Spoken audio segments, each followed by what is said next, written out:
Deuteronomy 10:14, behold, to the Lord your God belong heaven and the heaven of heavens and the earth and all that is in it. I love this verse because what Moses is writing there is not just heaven, but the heaven of heavens belongs to God. So when we look up at the stars, we're seeing this kind of tiny little piece of the universe. We're like, wow, that's vast. It's like it blew David's mind, right?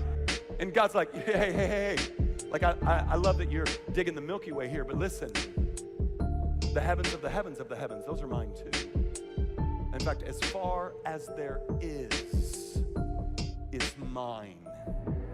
Abraham Kuyper said it like this: there is not a square inch in the whole domain of our human existence over which Christ, who is sovereign over all, does not cry, mine.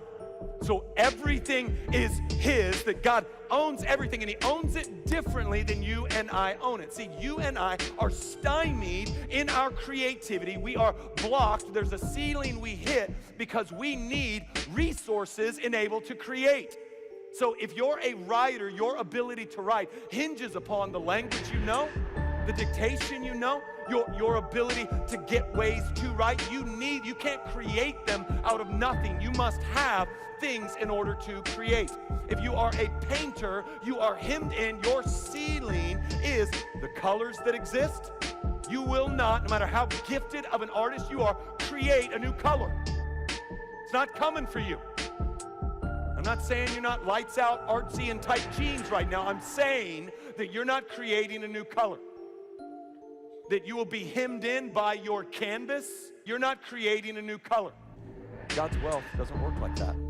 God creates out of nothing anything he wants, and as much of it as he wants at any time that he wants to do it. He is wholly other than us when it comes to wealth. So Bill Gates, Rockefeller, Jay-Z, everybody, they've got bills.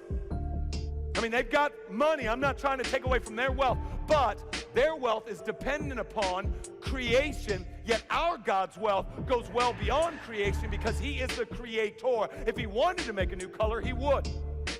And if he wanted to create a new animal, he would. And if he wanted to build a billion, trillion-dollar mansion somewhere in the world, he'd just tell it to do it. God is never in a panic. He's never wondering how to get you through college. He's not worried about what kind of job you're going to get. He's not built like that. How deep is the wisdom and knowledge of God? God knows every word in every language, in every sentence, in every paragraph, in every chapter of every book ever written. He knows every fact of history, past and future, every bit of truth discovered and undiscovered. He knows it all. There is nothing that he does not know. Truths known and truths unknown to be discovered later, God knows. It's why, as the people of God, we never need to be afraid of what is true. Ever.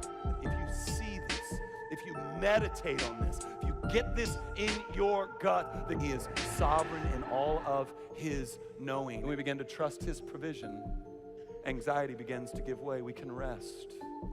It means we have to see him for who he is, the depths of his riches and his wisdom and his knowledge, and that he's inscrutable in his sovereign reign because he knows more than we could ever know, and that it can be trusted that he is good.